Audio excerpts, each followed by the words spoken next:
शुक्रवार की देर रात फिर कुछ शरारती तत्वों पर चाय बागान के चाय के पेड़ काटने का आरोप लगा है। इस घटना में इलाके में सनसनी फैल गई। घटना उत्तर दिनाजपुर जिले के चोपड़ा थाना क्षेत्र के हफ्तियागाज ग्राम पंचायत के कालूगाज इलाके में घटी है। आरोप है कि कालूगाज निवासी जाकिर हुसैन के चाय का बागान में कुछ बदमाशों ने रात के अंधेरे में उनके चाय बागान में लगे करीब 5,000 चाय के पेड़ों को नष्ट कर दिया गया है। बागान के मालिक जाकिर हुसैन ने बताया कि आज सुबह जब वह बगीचे में गए तो चाय के पेड़ कटे हुए थे।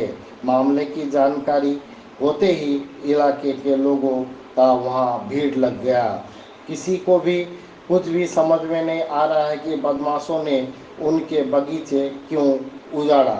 बागान मालिक जाकिर हुसैन ने चोपड़ा थाने में शिकायत दर्ज कराई है। वहीं कुछ ग्रामीणों का दावा है कि बदमाशों ने किसी दुश्मनी के चलते ऐसा किया है। ग्रामीणों ने प्रशासन से बदमाशों की पहचान कर कड़ी से सजा दिलाने की मांग की है।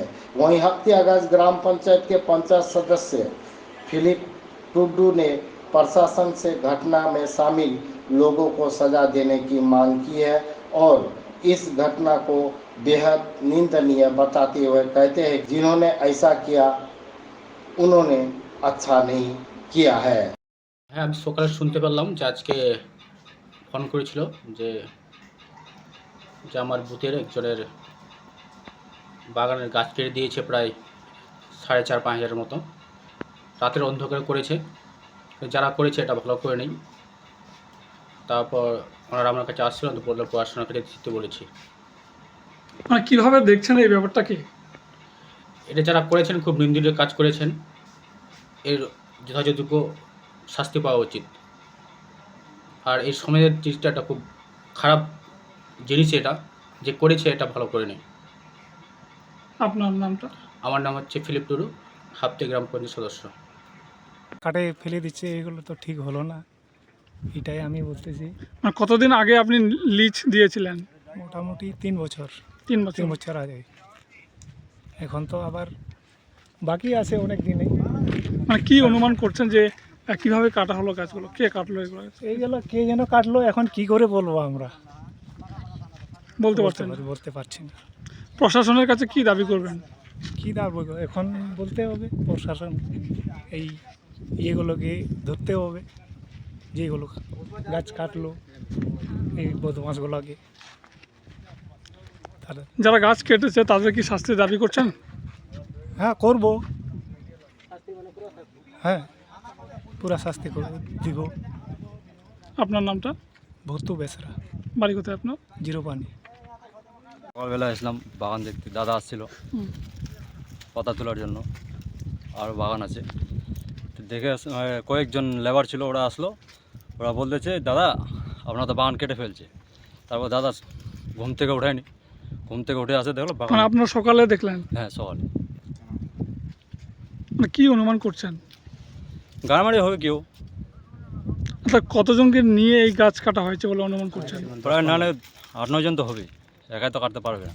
5,500 5,500 গাছ, তার মধ্যে আনারও ছিল। আচ্ছা এখানে বাগানের পাশে কিন্তু বেড়া ছিল, সেই বেড়াগুলোও ভাঙা রয়েছে কি? হ্যাঁ। কারা ভাঙলো এটা? ওরাই যারা কাটছে। ঠিক ছিল। আপনার নামটা? আকবর আলী। রাত্রেবেলা কে যেন কেটেছে আমরা জানি না, সকালে এসে দেখি বাগানে সব গাছ কাটানো আছে।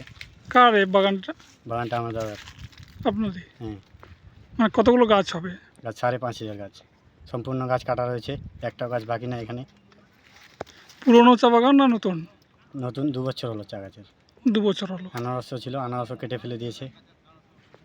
মানে 5,500 গাছ কেটে দিয়েছে। 5,500 গাছ।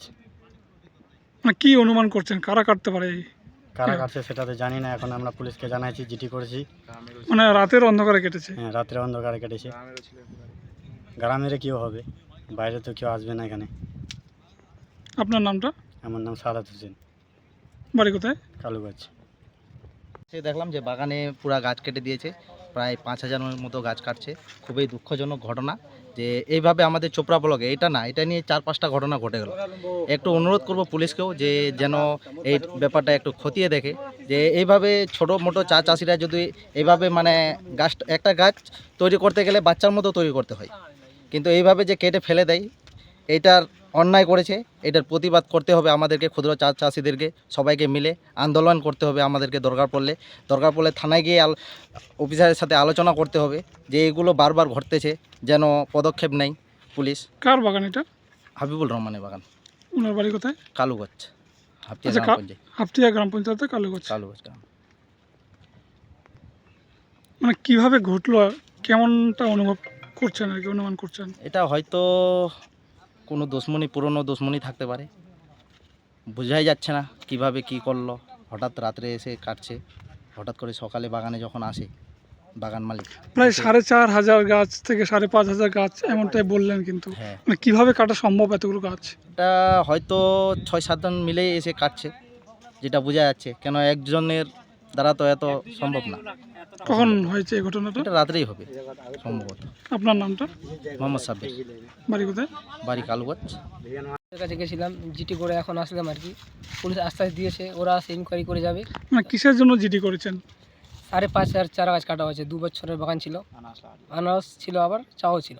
ও চা বাগানে চারা গাছ ছিল? হ্যাঁ, উপরে ফেলেছে 2-1টা, বাকি সব কেটে ফেলছে। কতগুলো চারা গাছ হবে? 5,500।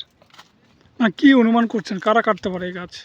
গ্রামের কেউ হবে সেটা মানে পুলিশ তদন্ত করুক, আমরাও সেটা দেখবো আর কি কী হয় না হয়। কতটা জমি হবে? জমি 1.5 বিঘা আছে এখানে। কখন কেটেছে এই গাছগুলো? রাত্রির অন্ধকারে, সকালে 6টার দিকে আমি আসি, দেখলাম যে বাগানে গাছ নেই, খালি জমি পড়া আছে। কার সাথে শত্রুতা এরকম আছে কি? এরকম তো নেই, তা সত্ত্বেও কেন তা কাটলো? সত্ত্বেও কি বলবেন, প্রশাসনের কাছে কি দাবি করবেন? প্রশাসনকে জানাইছি যেন ভালোভাবে তদন্ত করে ইনকোয়ারি করা হোক। যদি এইভাবে না হয় তো মানুষ কীভাবে টিকবে, কার উপরে ভরসা করে চলবে মানুষ? মানে প্রশাসন যদি অ্যাক্টিভ না থাকে তাহলে কার উপর মানুষ হ্যাঁ, ভরসা করবে, তাই তো? তাই আছে সেটাই। আপনার নামটা? জাকির হোসেন, বাড়ি কোথায়? কালুগঞ্জ। আচ্ছা, এই যে বাগান রয়েছে, বাগানটা কার, আপনার? হ্যাঁ আমার। আর জমিটা? জমিটা কাকার আছে, লিজ আছে 12 বছর আমার। মানে আপনি ঠিকা নিয়েছেন 12 হ্যাঁ, বছরের জন্য? হ্যাঁ। ঠিক আছে।